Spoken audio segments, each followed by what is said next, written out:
The Changeling of the Guard. By V. Drake 77. Chapter 9. Polite Fictions. I awoke to darkness, the press of cool earth on my head, only vaguely able to make sense of any of this. This chamber had collapsed, apparently. The Queen would be displeased. Hopefully I could free myself. The soft gasp and a small wave of fear as I twitched my hooves uselessly in an attempt to get them under me brought things into a bit better focus, and I froze with pain and sudden clarity. Not the hive, I'd been banished. Not earth, but a wet piece of fabric. I'd apparently passed out again. This was becoming a bad habit. I decided I should put a stop to it immediately. My energy levels were. Queen's hooves and horn, where were they? I was almost completely dry on everything. I'd have to find somewhere to feed, quickly. If I could even draw a basic illusion I'd be lucky. A faint nervous sound came from above me, and I tilted my head up blindly. I am, my lord? Are you okay? Lord? Was I still in the shape of that alicorn? I could not recall willing myself to leave it, but that had not gone as I expected. Fear tore through me, and I was reduced to shuddering. That had not been me. It was as though I had been replaced by a vengeful power that was all too willing to throw itself into danger. I had no idea what I had been doing, and yet, I'd felt so certain of it. If I survived this weakness. Queen, my horn hurt. Did I actually have a flaming mane? What ludicrous fool had thought that to be a good idea in the first place? The rest of me just felt a sort of pained numbness, as though I'd been carrying particularly heavy loads without stopping until my body had failed. My stomach rumbled, because obviously I couldn't simply be emotionally starved and too weary to move.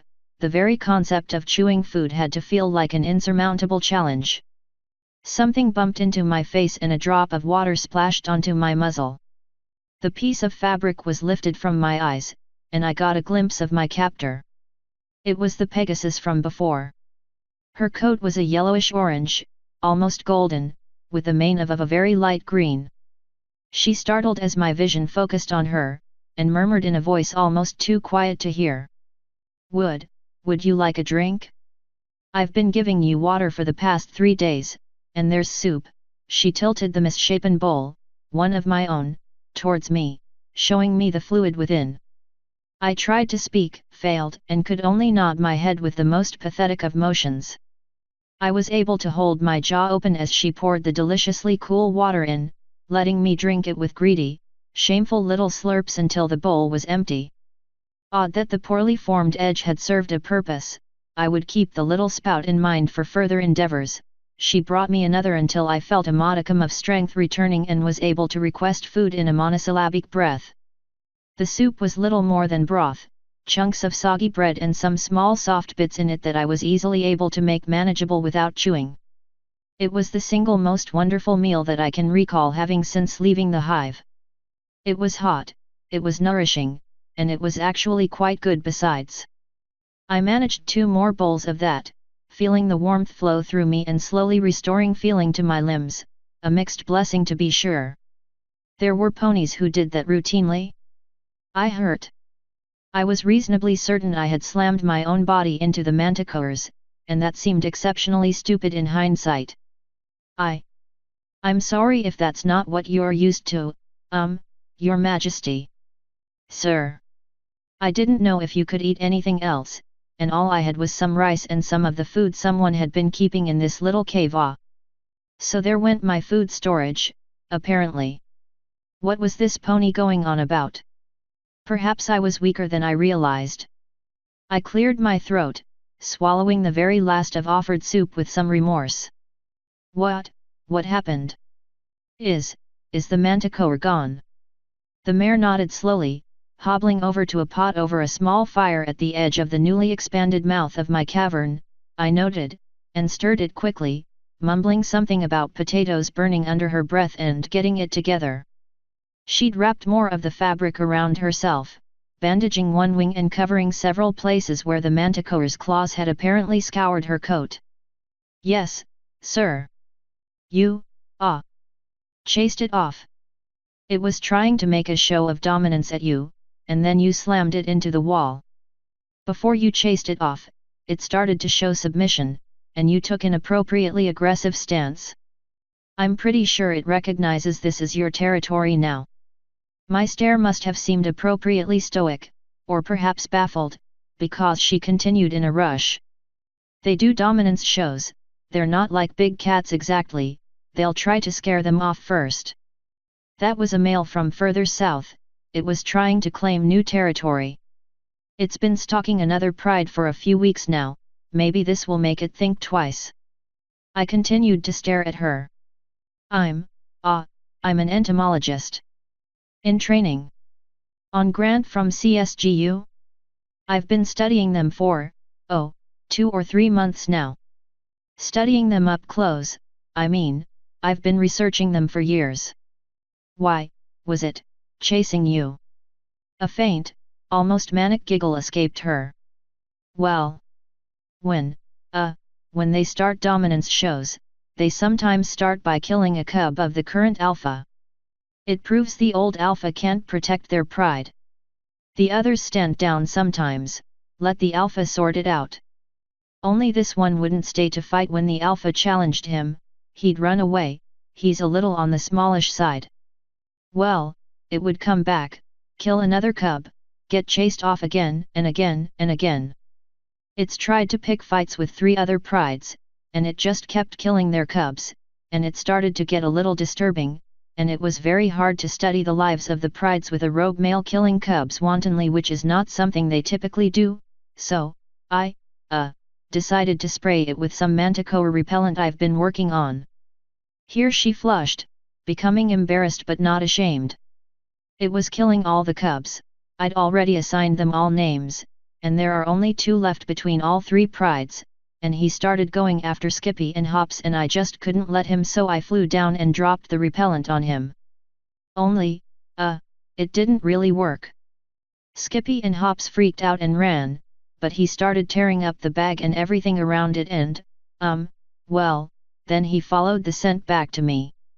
I guess it's not so much it acts as a repellent as they find it repellent. Meaning, they hate it. She laughs again, looking wild. Back to the drawing board for that. Ha! Ha ha!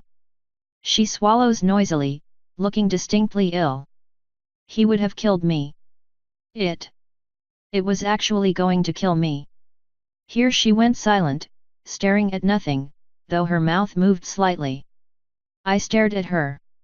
These wild emotional outbursts were deeply concerning. 1 minute she was proud, the next terrified, then joyous, then embarrassed. I could not complain, as I was sucking up every bit of it I could, but I was rapidly wondering if this was a regular pony reaction to coming so near to death. The sudden wave of gratitude almost knocked me over as I shuffled to a sitting position, testing the little strength I'd managed to recover. And then you saved me. You ran right into it, and she put a hoof to my chest, over my heart. You fought through whatever curse they've put on you, and you saved me. This emotion was familiar. Love was very complex, but lust was, oh dear. I assure you, ma'am. Topaz. My name is Topaz, you can call me Topaz. If you want. And you're, Prince. Excuse me, Prince. Oh, Celestia, forgive me, I thought you were, if you're a king, I didn't mean any disrespect, I didn't know, I just thought.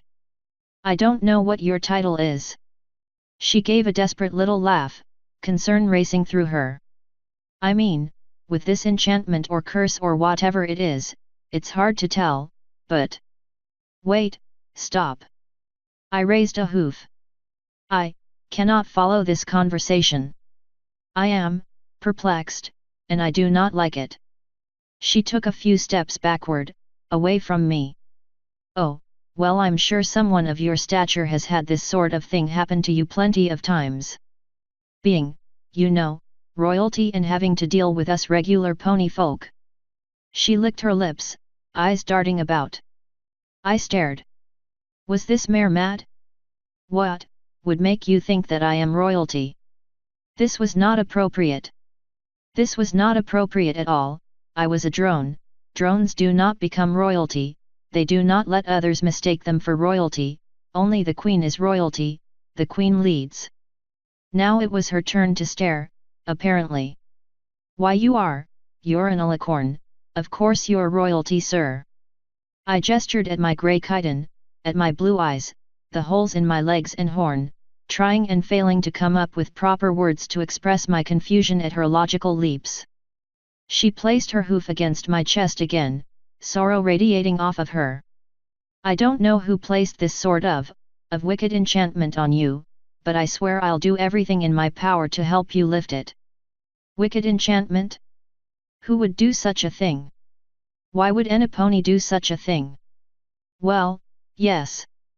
Some ponies and some things just seem to enjoy making others miserable. I figure you must have run afoul of some magic user that tried to change you into something monstrous. But your good heart fights against the enchantment and you're able to shake off the effects. If only for the briefest of times. Hope beat against me, fierce pride in my apparent accomplishment of fighting off some bizarre alleged curse. I could feed this, and feed upon it, but no. This was too much.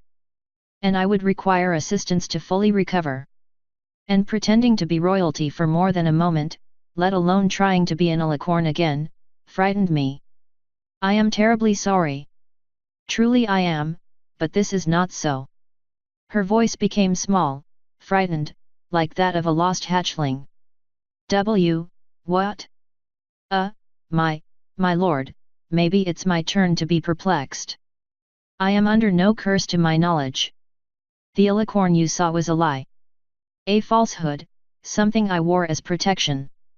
She drew her hoof from my chest as if burnt, then very gently touched me again, as if only just now really seeing me. Wait, so, this is actually you? This is your true form? This is the form I've had since I was hatched? Or very close to it, the queen may have shaped me somewhat. I frowned, unable to process the confused blend of emotions roiling within the Pegasus as she stared at me. I tensed, preparing to leap away should she opt to attack me.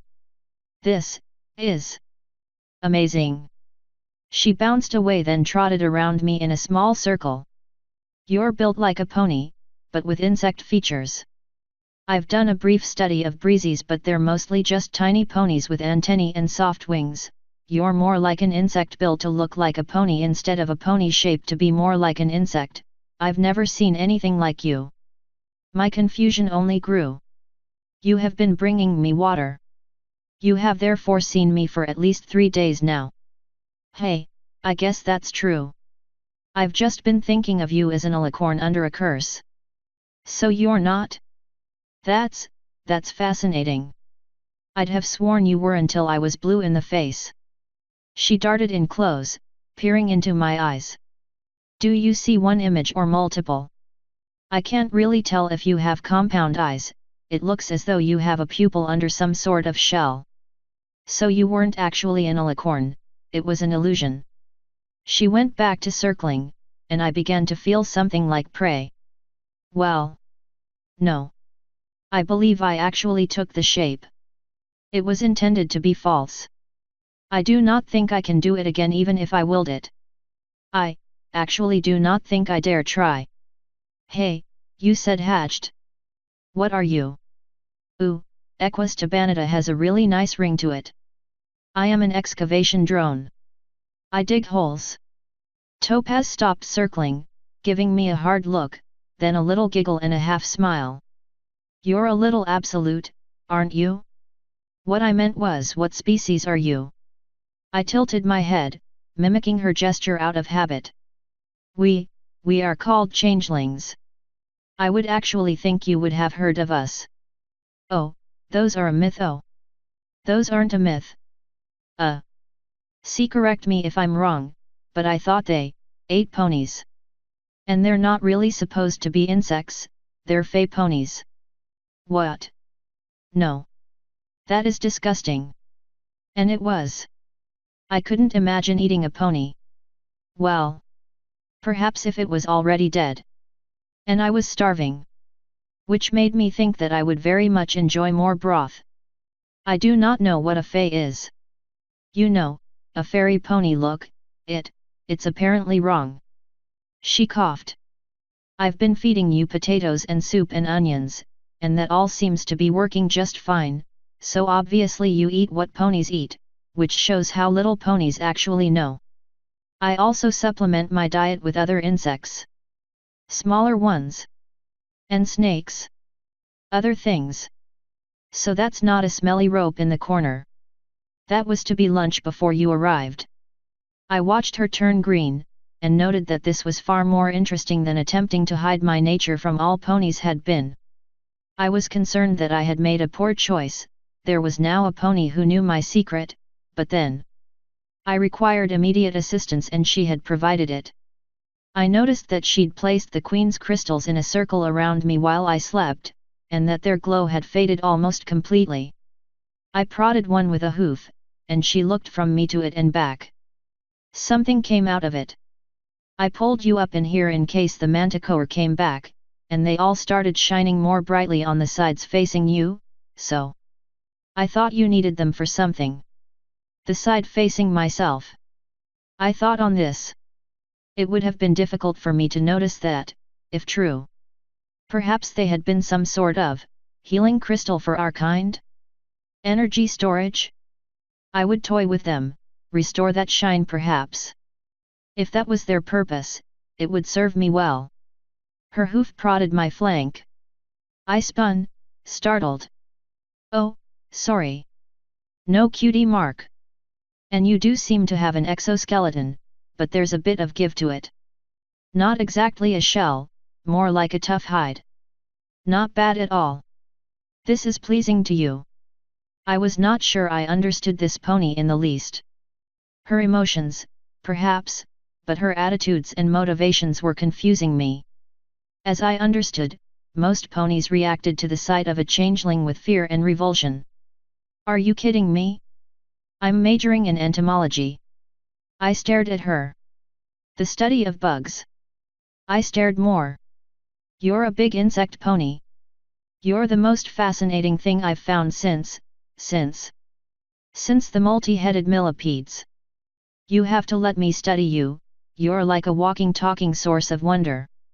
I do enjoy wonder, I admitted, tasting this emotion and finding it quite to my liking. Then come on, this could be fun. Wouldn't you like having someone to talk to? She started prancing in place, hopeful and excited at the prospect of having her very own changeling research subject, apparently. Some small part of me was absolutely certain that I would regret this. But I would enjoy companionship again. I truly would, and if nothing else, having someone around to keep my attention occupied would perhaps keep me out of trouble, which seemed to trail after me like moths to a flame. Perhaps Zimere had been right. Idle hooves, and all that. Author's note. Sudden bout of inspiration and insomnia, what fun. Comment if you got M. End author's note.